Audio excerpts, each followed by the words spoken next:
பொண்ணுங்கன்னாலே தெரிச்சு ஓடுற ஒரு 90s குழந்தைக்கு கல்யாணம். செத்தே போனாலும் கெத்து போகக்கூடாது, பொண்ணுங்க பக்கம் போகவே கூடாதுன்னு காலேஜில் கூட பெண்கள் பாதமே படாத மெக்கானிக்கல் டிபார்ட்மெண்ட்டில் படித்த மனுஷன் தான் விஜயகுமார். பையன் வயசுக்கு வந்த அப்புறம் பையன் வீட்டில் ஊர் ஃபுல்லாக வளைய போட்டு வாண்டட் போஸ்டரில் ஃபோட்டோவை போட்டு மணப்பெண் தேவைன்னு தீவிரமாக தேடிட்டு இருக்காங்க. அப்புறம் நெருங்கின சொந்தத்தில் ராதிகான்னு ஒரு பொண்ணு இருக்கிறது தெரிய வருது. பொண்ணுக்கு பெருசாக இன்ட்ரெஸ்ட் இல்லை. கல்யாணமா சீ வேண்டாம் அப்படின்னு சொல்லிட்டு இருந்த பொண்ணு பையனோட ஃபோட்டோவை பார்த்ததும் வாவ் எப்போ அப்படின்னு கேட்டாங்க. ஒரு நாள் வண்டியை கட்டி விஜயகுமாரை உள்ள இழுத்து போட்டு பொண்ணு பார்க்க போகிறாங்க. ஆனால் அதுக்கு முத நாளே பொண்ணு சிபிசிஐடி வேலையை பார்த்துருக்காங்க. ஃபோட்டோ ஓகே, ப்ரொஃபைல் எப்படின்னு தெரியணும்ல.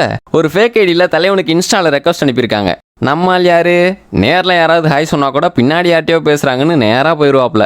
ரெக்வஸ்ட் அக்செப்ட் பண்ணலை. அப்புறம் லிங்க்டின்ல அப்படி இப்படின்னு அலசி கொஞ்சம் நோட்டம் விட்டுருக்காங்க. அடுத்த நாள் நேரில் மீட் பண்ணி 2 பேரும் தனியாக பேசிக்கிறாங்க.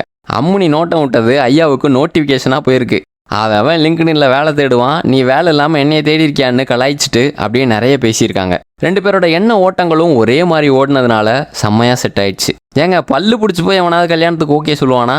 மாப்பிள்ளையோட பல்லு க்யூட்டாக இருந்துச்சான் பொண்ணு சொன்ன காரணம். அப்புறம் இன்ஸ்டாவில் ஒரிஜினல் ஐடியில் மெசேஜ் பண்ணி காதலோட கட்டமைப்புக்கு பேஸ்மெண்ட் போட ஆரம்பிச்சிருக்காங்க. இப்படி ஒரு ட்ராக்கை பிடிச்சி ரொம்ப அழகாக போயிட்டு இருந்தாங்க. திடீர்னு பேரிகேடை போட்டு தடுத்த மாதிரி ஒரு சடன் ஸ்டாப்பு. பொண்ணு வீட்டில் பையன் வீட்டுக்கு ஃபோனை போட்டு இந்த கல்யாணம் வேணான்னு சொல்லி வச்சுட்டாங்க. பொண்ணுக்கு shock. No no no no no அதெல்லாம் சொல்லக்கூடாது. அதெல்லாம் ஏன் சொல்கிற நீ? பையன் மூஞ்ச பாரு, பத்திரமாத்து தங்கம். நகை கடையில் கூட செம்பு கலந்து அடிச்சாதான் கழுத்தில் எதையா மாட்டிக்க முடியும். ஐஎஸ்ஐ முத்திரை குத்தாதான் Agmark gold.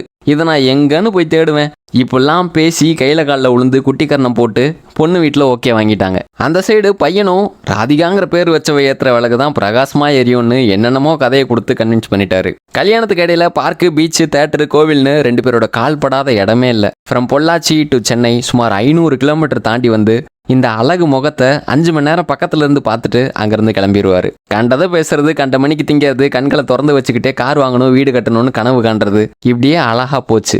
One fine day 2 வீட்டார் சம்மதத்தோட வாழ்த்த வந்தவங்க வாயில சிரிப்போட, ஐயர் மந்திரம் ஓத, குட்டி பசங்க குண்டக்க மண்டக்க ஓட, பந்தியில சாம்பாரை போட, சரியா காலையில 10 மணிக்கு மிஸ் ராதிகா மிஸ்ஸஸ் ராதிகா விஜயகுமாரா மாறினாங்க. கல்யாணம் முடிஞ்சு 1 வருஷம் ஆகுது. பையன் ஒரு குட்டியூண்டு சர்க்கிள்குள்ள இருந்தவர். வீடு, வேலை, ஃபோனு, ஃபேனு, மல்லாக்கப்படுத்து விட்டத்தை பார்த்தது போதும் எந்திரிச்சு வா உலகத்தை பார்ப்போம்னு ஊர் சுத்த கூட்டு போயிடுவாங்க பொண்ணு. ஃபியூச்சருக்காக ஓடிட்டு இருந்தவனை உட்கார வச்சு ப்ரெசண்ட்டை என்ஜாய் பண்ணுன்னு கற்றுக் கொடுத்துருக்காங்க.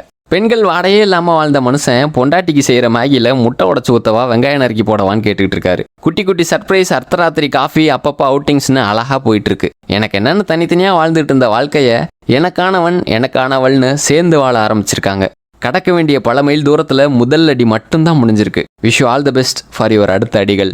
கல்லு முள்ளு கரடு முரடாக இருந்தாலும் கையை பிடிச்சிக்கிட்டே போயிருங்க. Happy journey.